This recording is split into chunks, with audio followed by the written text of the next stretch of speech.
What is going on, my broskiis? My name is Toadski, back again, here to bring you guys yet another One Piece Treasure Cruise video. So in game we now have the data download for the brand new Sugo-Fest. What's the title of the Sugo-Fest? Egghead Final Phase Super Sugo-Fest, okay? So we have a free multi here, which is dope. When does this banner actually go live? It goes live on until November 8th. I mean, this banner's here for ages. God damn, dude. September 26th. Wait, really? Hang on. September 28th was part 1. September 26th, that's tomorrow night? Okay, so I guess they're going to announce it. They're going to announce it literally tonight at news time, and then also the day after that is when part 1 will be going live. I didn't realize it actually happened that quickly. I was fully expecting it to be maybe 28th, 29th, because this actually does mean that for like this part of the Sugo-Fest here, like this Sugo-Fest will actually like still be live, I think, for a little bit. Yeah, it will be. That's kind of crazy. So, you know, you still have the opportunity, like if you do pulls here, you still have an opportunity to go back and do some pulls potentially on the other part of the Sugo-Fest, just depending on what happens. So in this video, we're going to go through kind of the Sugo-Fest. We don't know the exact boosted list. We will find that information tonight, and I'll bring you guys a dedicated video for that. But we do get to see additional information in regards to the rare recruits of this batch, because we didn't really know exactly what they were going to do, but what they're doing here is essentially what they did when Saturn dropped, where they just gave us a bunch of Navy Vice Admirals that were present during the Egghead phase. So that's exactly what we're going to go ahead and have a look at. So let's go ahead and jump into this. So here we have the first legend, of course. We've already broken down this guy extensively. Ethan Barron v. Nusjuro.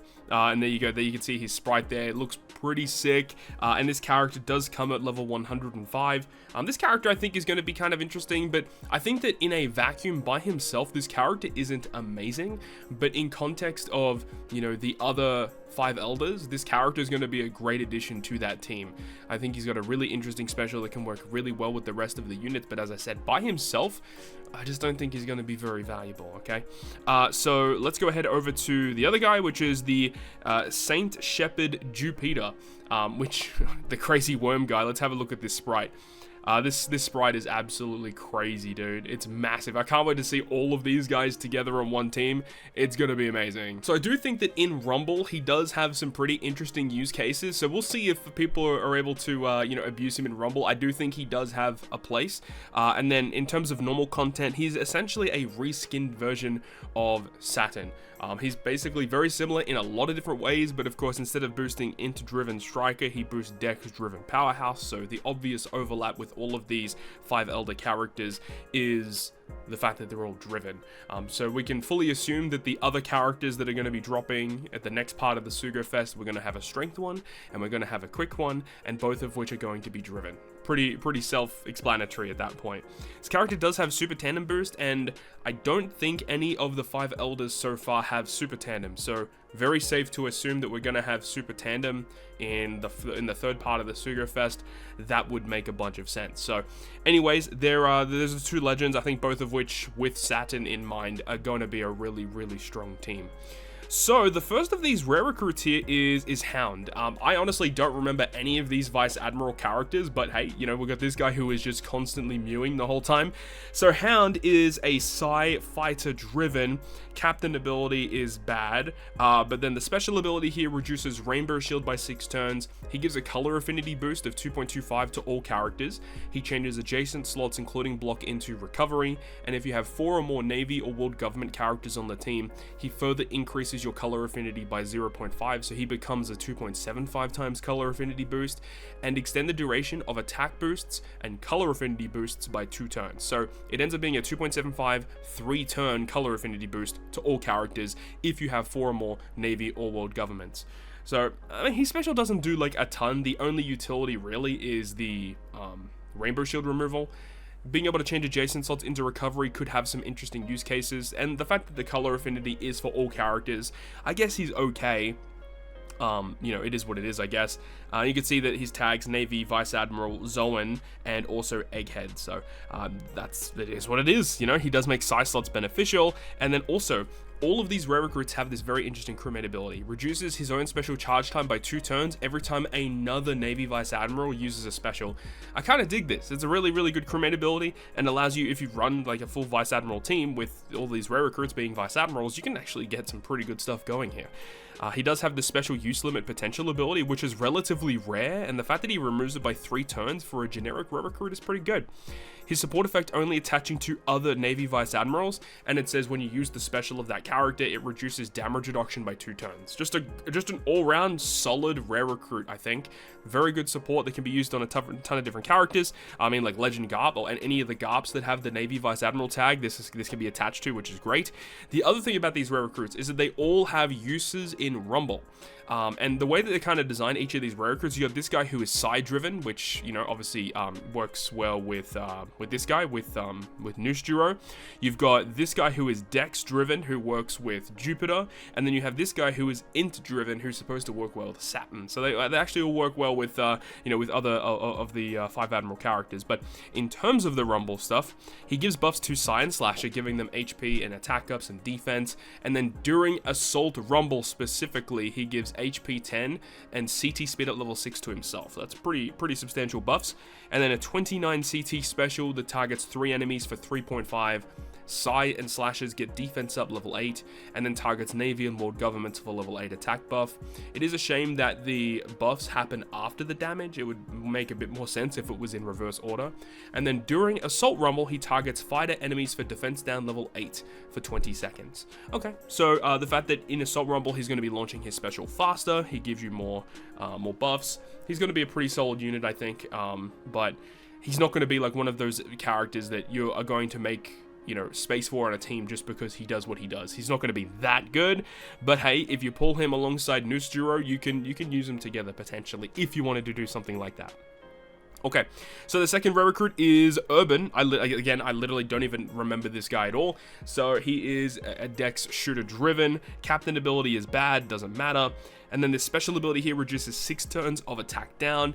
Increased damage taken, which is good, but it doesn't go through full immunity, so take it as you will. He also will do the same thing as the other guy, where he changes adjacent slots, including block into recovery. And then once again, if you have 4 or more of Navy or World Government characters on your crew, extends the duration of your slot effects by 2 turns. And also, if you land 3 perfects in a row, you apply increased damage taken again on the next turn. Okay, like, it's fine. I mean, again, the increased damage taken doesn't go through full immunity, which is a bit of a shame. But we'll see how it kind of works. The way that I'm understanding so far, you have this guy and the previous guy, you use both their specials, you get a full board of recovery slots, and then remember with the previous guy, his color affinity will extend to 3 turns, and then this guy gives you increased damage taken, and if you hit 3 perfects, you get increased damage taken once again. So my understanding is, because we have the Blitz Battle coming up, that it's going to be, you know, use this guy and the previous guy on the same turn on stage 4, you move into the final stage, you get increased damage taken, you'll still have color affinity boost. That makes sense, right? So that's this guy. He seems like fine. Crewmate ability, he does resist blindness by 6 turns, so that seems pretty good. And then also reduces his cooldown by 2 turns every time another Navy Vice Admiral launches their special ability, so you can see that's pretty useful. And then as for his support effect, seems pretty straightforward. Attaches to any Navy Vice Admiral, and then if you use the special, remove 2 turns of attack down. Pretty good overall. As for what he does in Rumble, as we mentioned, this guy is like meant to work with Jupiter, so he gives Dex and Powerhouse characters HP 6, attack 6, speed 6, and then during Assault Rumble, he gives himself, again, level 10 HP, level 6 special CT. But what does his special do? So his special ability targets 4 enemies for 3 times damage, Dex, teammates, attack 8, quick enemies, attack down level 10. During Assault Rumble, so he does a lot during Assault Rumble, Navy and World Government characters, 20% CT reduction, and then also Cerebral enemies, 4 times damage, and then targets 1 debuff style teammate for action bind reduction by 20 seconds and 100% chance of haste. So you can see what this is supposed to be used with, because Jupiter is a Dex character that works with him that is also a debuff style unit, so this guy's special can directly support Jupiter, allowing him to launch his special faster. Makes sense, right? So yeah, pretty straightforward for what these guys do. Nothing too crazy, but let's move on to the final guy, which is going to be Pomsky trying to be like Toadski. We got this absolute Giga Chat here. If you guys don't remember this guy, this is the one guy I do remember. This is the guy with the shell hammer. So yeah, that's cool that this guy is he like a sea otter guy? Does he have a devil fruit? He's a zone type. Yeah, he's probably like a sea otter guy, whatever it is. Anyways, he's an int-driven striker, which is the same class and type combo as Saturn. His captain ability doesn't really matter. The special ability here reduces crew's cooldown by 1, reduces bind and despair duration by 6, and if you have 4 or more Navy or world government characters on the crew, he removes stun completely. He heals 10 times your recovery at the end of the turn for 6 turns. Ooh, that's kind of good. And then also, reduces special charge for himself by 7 turns, and that effect can occur once per quest. So you launch his special, you get, cooldown, bind despair removal, and then if you have the tags, you get the stun removal, the heal, and then also 7 turns of cooldown, which he's got a 13 turn cooldown naturally, so he goes down to, having 6 turns remaining. And once again, they all have this specific crewmate ability where every time another Navy Vice Admiral launches their special, you get 2 turns of cooldown. So my assumption is it's going to be in such a way where it's like you launch this guy first to give cooldown to the previous 2 guys, use both those guys as special, which charges this guy back essentially ready to go, so you use him again on the final stage. That's probably how it's going to go. We'll have to wait and see, but that does make a ton of sense. He also does resist special reverse on himself by 2 turns, which makes sense. And then as for his crewmate ability, supportive effect should I say, again, attaching to any Navy Vice Admiral, if you launch the special, remove 2 turns of bind, which is pretty solid. And then in terms of Pirate Rumble, let's have a look. Hopefully it directly supports Saturn. So he gives int and striker characters HP, attack, and speed, and defense. And then during Assault Rumble, again, more HP, more special CT. 31 CT is a defense style unit. So he targets 3 enemies for attack down level 8. He also targets int teammates for shield level 3. Navy and world government teammates get 4 times counter stance, and then during Assault Rumble, targets 3 slasher enemies for defense down level 8, and then Navy and world government characters get an attack buff. He doesn't seem that crazy. Like, yeah, he does allow you to tank, he debuffs enemies. He's okay, I guess, but he doesn't do any damage by himself, so you would really want him to be like launching his special as fast as possible, which he kind of does do that in Assault Rumble, giving himself level 6 special CT. I would kind of hope that with a special such as this, I would hope it would be, around a 26, maybe 27. Like 31 is like, it's a weird number. That's about stock standard for most like high-end damage dealers, but 31 for like a support role special that doesn't like overly do anything crazy. I'm not a big fan of this guy. I don't think this guy's going to see a ton of play. Obviously he'll be good for Assault Rumble, but outside of that, I don't see it being too important. So anyways, this is the Sugo-Fest here. It's going to be pretty much similarly structured to what we know, like part 1 of the Sugo-Fest. The thing is with part 1 of the first part with Luffy and Kuma is like so bad, and it devalued like pulling on part 1, because essentially what they do for part 1 of Sugo-Fests is the 2 new debut characters, they make the 2 characters equate to pulling 1 additional unit. So let's say to pull like 1 specific unit, it's like 0.5%. What they do is they make Luffy and Kuma 0.25% each to equate to 1 unit. So pulling on part 1, you're basically devaluing your pulls, because like Kuma is not worth anything and Luffy is obviously the goal. There's no reason to pull on part 1, because if you pull Kuma, then you're just out of luck, right? But on this part of the Sugo-Fest here with Jupiter and Nusjuro, in my opinion, I would want to have both of these characters, especially if you're trying to build the 5 Elders team. I would want to have both of these units. So personally, I will be doing pulls on part 1, hopefully getting at least one of these guys early, and then we can pivot to whichever part comes up next. You can pull on part 2 here. So this is Nusjuro featuring alongside the Rocks Pirates, which is pretty cool. And then you have part 3 of the Sugo-Fest with Jupiter, who's going to be featured alongside Saturn. So if you missed out on pulling Saturn, in my opinion, I would suggest pulling on part 3 to get a chance at getting Saturn there. Now, I do believe Saturn was available in one of the Luffy or Kuma parts of the Sugo-Fest. I don't remember correctly if he was there or not, but I would wait for this, because you're going to be able to pull like 2 members of the same team on part 3 specifically.